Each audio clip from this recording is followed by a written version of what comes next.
Okay, we have our stovetop espresso maker.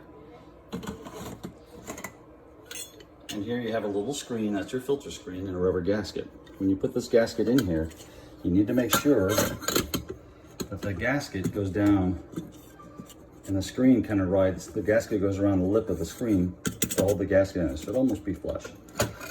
You have your coffee grinds filter, or holder, if you will. And then you have your water receptacle. You put fresh water in there. You'll notice there's a little overpressure relief valve on that.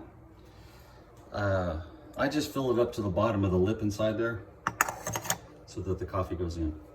One of the things I have noticed is you kind of want to get this water around the lip here. You don't want any water there.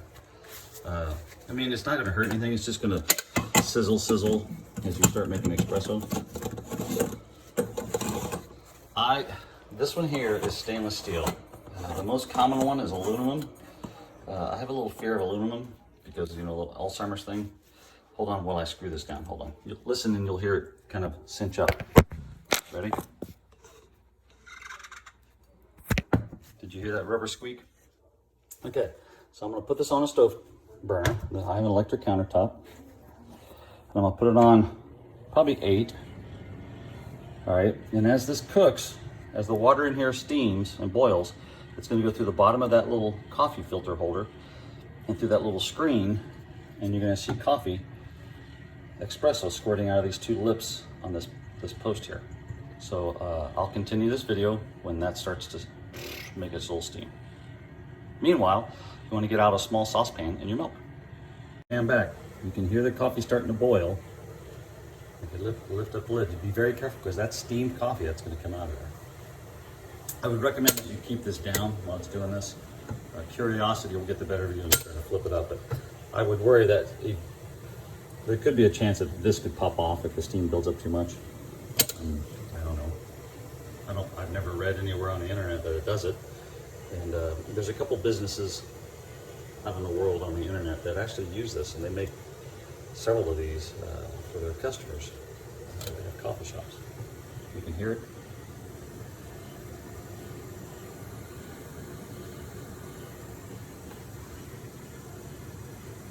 Notice I have my saucepan and my vitamin D milk. You can use any milk. I just like whole milk. It's starting to boil.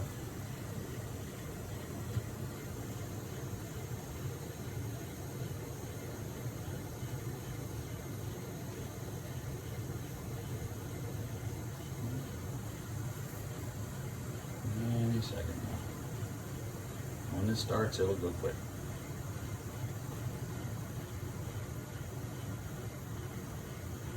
There it goes. Look at that dark chocolate. Dark espresso. Now, like I said, I have kind of a medium ground bean. I grind my own coffee. But that way I can use it in my crew egg and it won't plug up the crew egg thing. Typically they'll use an espresso ground, which is almost like powder. So your mileage may vary with that.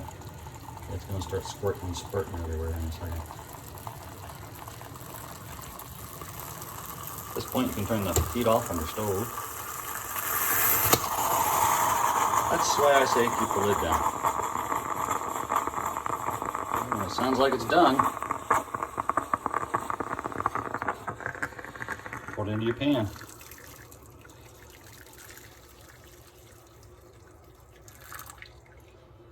Okay. And put your heat back on medium. You don't want it too hot. Okay, so about a 6 on this. This stove goes up to 10, and I got it on about a 6. And you're going to stir in milk. This is going to be difficult. Oh crap! I spilled coffee on myself. Oh, I'm going to do this. Now you're going to stir in milk until it's about the right color that you want. Maybe a little bit more. There we go. Maybe a little bit more. That's awful dark.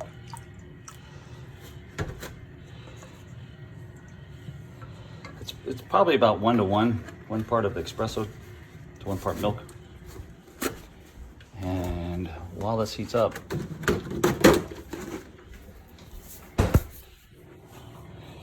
I'll clear my coffee spill before Lucy sees it. Alrighty. So now I've added the milk and we're going to start stirring. This will take several minutes depending on how high you have your heat. You don't want your heat so hot that you scald the milk. That's why you're going to keep on stirring so that the milk doesn't scald to the bottom of the pan. Eventually, on the sides, you'll start to see little bubbles as the milk gets really close, almost to the point of boiling. And I'm going to pause this video, and we'll come back. Here you can see the steam starting to rise off the milk or the Cafe Con Leche.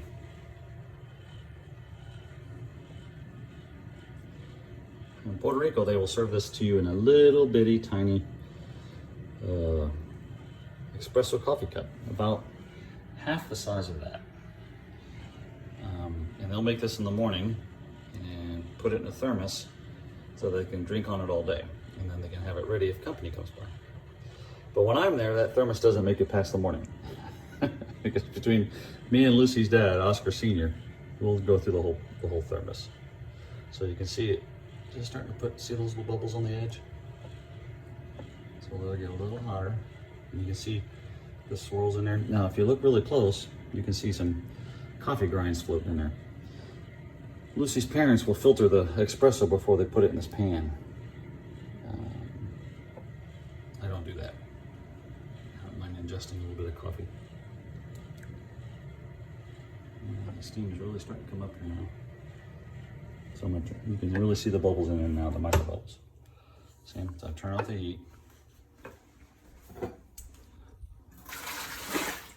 I have a preheated thermos here and my coffee cup. I'm going to take the spoon, because that's just going to be a mess trying to do this together.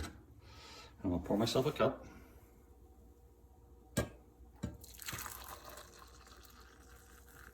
And put the rest in this thermos.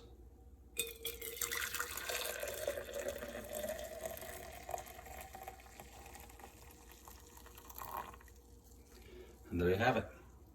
Café Con Leche.